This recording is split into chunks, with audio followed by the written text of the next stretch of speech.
दोस्तों, एक ऐसा हादसा हुआ है, ऐसा आपने शायद ही पहले कभी सुना होगा और मैं ऊपर वाले से प्रार्थना करता हूं कि ऐसा हादसा न कभी किसी को सुनाए और न कभी ऐसा हादसा हो। हम सब लोग यही दुआ करते हैं। एक ही परिवार में एक साथ 7 लोगों की मौत हो जाती है और जब उनके अंतिम संस्कार के लिए लोग पहुंचते हैं और रिवाज है कि अंतिम संस्कार जब शमशान घाट में किया जाता है तो उसके बाद लोग नहाकर ही घर जाते हैं। पास में जब नदी बह रही होती है, उस नदी में लोग नहाने के लिए जाते हैं तो वहाँ 7 लोग डूब जाते हैं और उसमें भी 3 लोगों की मौत हो जाती है। यानी कि एक ही दिन में या 2 दिन में करीब 10 लोगों की मौत एक ही गांव के, एक ही परिवार के लोगों की हो जाती है।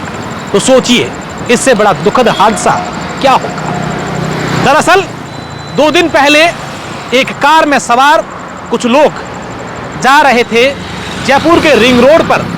देर रात वो कार अचानक से अनियंत्रित हो गई और जो पुलिया था, ब्रिज था, सड़क के दोनों ब्रिज बने हुए थे, नीचे नदी का नाला बहता था, उन दोनों के बीच में एक जगह थी। वो कार अनियंत्रित होकर उसके नीचे गिर गई और ऐसी जगह जाकर के उस नदी के नाले के अंदर गिरी कि आने जाते राहगीरों को भी वो नहीं दिखी, क्योंकि वो ब्रिज था, ब्रिज के बीच में जगह थी और उसके अंदर जब कार गिरी तो एक सड़क के नीचे इस तरीके की दबी कि लोगों को पता ही नहीं चला कि वो कार आसपास कहीं अन्य जो वाहन हैं उनको भी नहीं दिखी और उसी कार के अंदर बैठे 7 के 7 लोगों की मौत हो गई।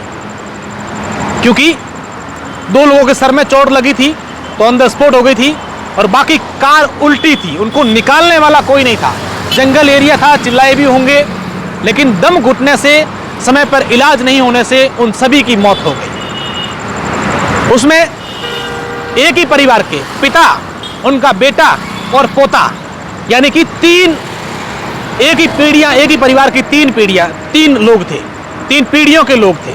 और दूसरा उनका दामाद, उनकी बड़े भाई की बेटी और उनका एक करीब 14 महीने का बेटा, यानी कि टोटल 7 लोगों की मौत हो गई। और यह पूरी की पूरी घटना है जयपुर के रिंग रोड की है। उसके बाद भीलवाड़ा के फुलिया गांव में जब उनको ले जाया गया अंतिम संस्कार के लिए, जो एक परिवार के 4 सदस्यों की मौत हुई थी, उनको जब ले जाया गया तो वहां पर आज उनका अंतिम संस्कार करने के लिए शमशान घाट गए।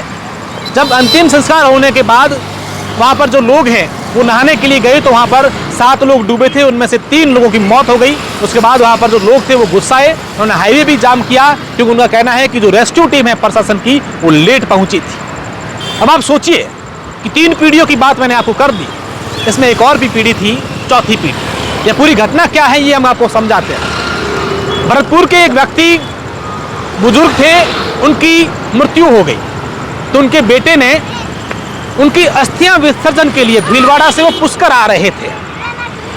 इस दरमियान उन्होंने, वो खुद, उनका बेटा, उनकी बेटे की पत्नी और उनका एक पोता, यानी कि 4 लोग एक ही परिवार के। तो और 3 लोग थे, उन्होंने अपने दामाद, जो छोटे भाई का सगा दामाद था, उसको लिया, उसकी बेटी को लिया और एक 14 महीने का उनका जो बच्चा था उनको लिया। 7 लोग गए। जैसे ही अजमेर पहुंचने वाले थे उससे पहले जयपुर में यह हादसा हो गया। तो आप सोचिए कि भीलवाड़ा का जो परिवार है अशोक वैष्णव का, उनके 4 पीढ़ियां 7 दिन में समाप्त हो गई। यानी कि अशोक वैष्णव के फादर की डेथ हुई, उनकी डेथ हुई, उनके बेटे की डेथ हुई और उनके पोते की भी डेथ हो गई। 4 पीढ़ियां 7 दिन में समाप्त हो गई। हालांकि कहते हैं कि मौत जिसका घर ढूंढ लेती है फिर उसका रास्ता छोड़ती नहीं। ये हादसा, इस हादसे से लोग उबरे ही नहीं थे कि आज 3 लोग और इसी हादसे से जुड़े 3 लोगों की मौत हो गई। इस पूरे मामले को लेकर पूरे प्रदेश ही नहीं बल्कि देश भर में लोग दुखी हैं कि भगवान ऐसा किसी और के साथ नहीं करें। अब पुलिस ये जांच पड़ताल कर रही है कि गाड़ी कैसे उस डिवाइडर के बीच में, जो है ब्रिज था उसके बीच में गिर गई। कहते हैं कि उस युवक ने करीब 1200 किलोमीटर 38 घंटे में गाड़ी बिना रेस्ट किए चलाई। तो हो सकता है कि रात अंधेरे में झपकी आई हो या अनियंत्रित गाड़ी, कुछ पशु आगे आ गया, क्या भी कारण रहे होंगे। इस वीडियो के माध्यम से मैं आप लोगों से अपील करूंगा कि अपने वाहनों को धीरे चलाएं। किस तरीके से परिवार हमने बर्बाद होते, खत्म होते देखे हैं, ये ताजे उदाहरण हम आपको दिखा रहे हैं। प्लीज अपने वाहन सावधानी पूर्वक चलाएं। धन्यवाद।